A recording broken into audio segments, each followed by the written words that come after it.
Friends, આજે ફરીથી આપણે એક નવો પોઈન્ટ જોશું. તો ફ્રેન્ડ્સ, આજનો જે પોઈન્ટ છે એ થોડો અઘરો અને એડવાન્સ છે, પરંતુ એને સમજશું તો એ પોઈન્ટ ઘણો બધો સહેલો છે. હવે ફ્રેન્ડ્સ, આજનો જે પોઈન્ટ છે એ છે મની ટ્રાન્સફરવાળા. ત્યાર પછી જે વ્યક્તિઓ રિચાર્જ કરે છે, પોપઅપ કરે છે, એ બધા વ્યક્તિઓ માટે છે. એટલે કે તમે જે પ્રોડક્ટ સેલ પરચેસ કરો છો એમાં ફ્રેન્ડ્સ, દાખલા તરીકે તમે મની ટ્રાન્સફરનું કરતા હોય તો તમે તમારી બેંક એકાઉન્ટમાં 2 લાખની ક્રેડિટ લીધી છે, પરંતુ એની ક્વોન્ટિટી એક જ હોય અને એ ક્વોન્ટિટી તમારે ઇસ્યુ ટુકડા વાઇઝ કરવાની હોય. એટલે કે અમુક વ્યક્તિ આવે તો એનામાં 5,000, બીજો વ્યક્તિ આવે તો એનામાં 10,000, એ પ્રમાણે તમારે છે એ ટુકડા વાઇઝ વેચવાની હોય. તો સ્ટોક તમારો છે એ માઇનસમાં થતો હોય છે. હવે એ સ્ટોક માઇનસમાં ન થાય એની માટે આપણે શું કરવું પડશે? તો અહીં સૌપ્રથમ સેટઅપમાં જશું, એમાં લેશું કંપની સેટઅપ, એમાં લેશું ફ્રેન્ડ્સ માસ્ટર સેટઅપ. એમાં અહીં જોશું ફ્રેન્ડ્સ, તો ask quantity effect in product છે એ યસ કરી દેશું, અહીંથી નો કરીશું ફ્રેન્ડ્સ. અહીં સેટઅપ સેવ કરીશું, આપણે યસ કરીને ઓકે કરી દેશું. હવે ફ્રેન્ડ્સ, અહીં માસ્ટરમાં આપણે પ્રોડક્ટ ક્રિએટ કરીશું, એમાં પ્રોડક્ટ લેશું. અહીં નવી પ્રોડક્ટ આપણે એડ કરીશું. અહીં મની ટ્રાન્સફર ક્રેડિટ લઈ લેશું, અહીં ટ્રાન્સફર લઈ લેશું.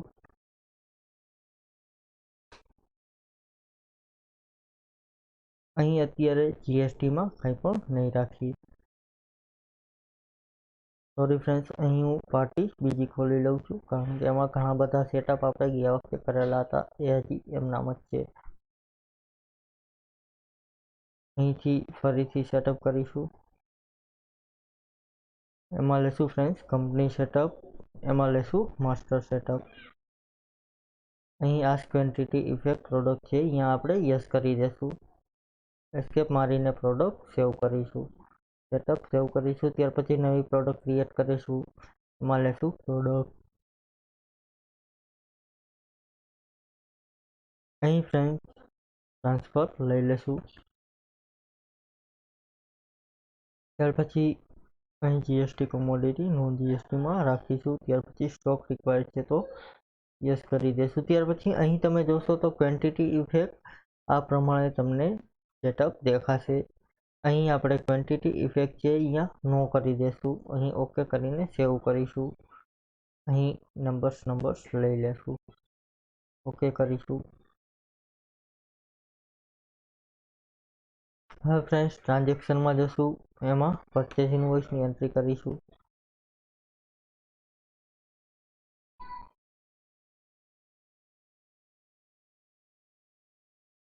અહીં ટ્રાન્સફર લઈ લેશું, એક ઇનવોઇસ છે, અહીં ક્રેડિટ લેશું આપણે 1 લાખની, ટેપ કરીને ઓકે કરી દેશું. હવે ફ્રેન્ડ્સ, અહીં ઇનવોઇસ આપણે સેલ કરીશું.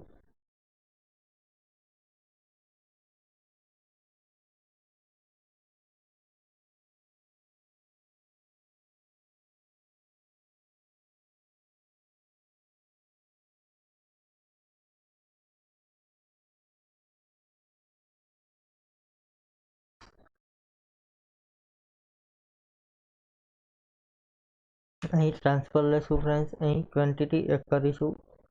અહીં આપણે એનામાં ટ્રાન્સફર કરી છે 10,000 રૂપિયા. અહીં ટેબ આપીને ઓકે કરીશું. અહીં બીજું એના નામનું ઇનવોઇસ બનાવીશું, તારીખ આપણે ચેન્જ કરી દેશું. ટ્રાન્સફર લેશું, અહીં ક્વોન્ટિટી એક કરીશું, ફરીવાર 5,000 ટ્રાન્સફર કરી છે.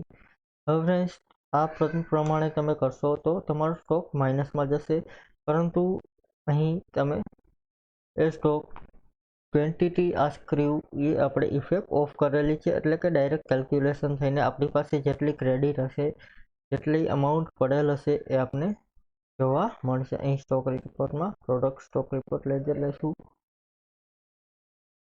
ત્યાર પછી અહીં જોશો તો અહીંયા આપણે સ્ટોક સ્ટેટમેન્ટ ઓન અમાઉન્ટ લઈ લેશું. અહીં ફ્રેન્ડ્સ સ્ટોક મેટરમાં આપણે FIFO રાખીશું. ઓકે કરીશું. હવે ફ્રેન્ડ્સ અહીં તમે જોશો તો ક્લોઝિંગ અમાઉન્ટ તમને જોવા મળશે. તમે 1 લાખની ક્રેડિટ લીધી છે. ક્વોન્ટિટી અહીં તમે 1 ઇસ્યુ કરેલી છે, પરંતુ અહીં ઇસ્યુ થઈ છે 2. અહીં ક્લોઝિંગ સ્ટોક માઇનસમાં જાય છે, પરંતુ અહીં ક્લોઝિંગ અમાઉન્ટ તમને યોગ્ય બતાવશે. Thank you friends. આ પ્રમાણે તમે મની ટ્રાન્સફરનું અથવા તો મોબાઈલ પોપઅપનું કંઈ પણ ક્રેડિટ અંગે તમે એકાઉન્ટિંગ કરી શકો. Thank you. આજનો જે પોઈન્ટ હતો એ અહીં પૂરો કરીએ. કાલે ફરીથી નવો પોઈન્ટ જોશું. Thank you friend.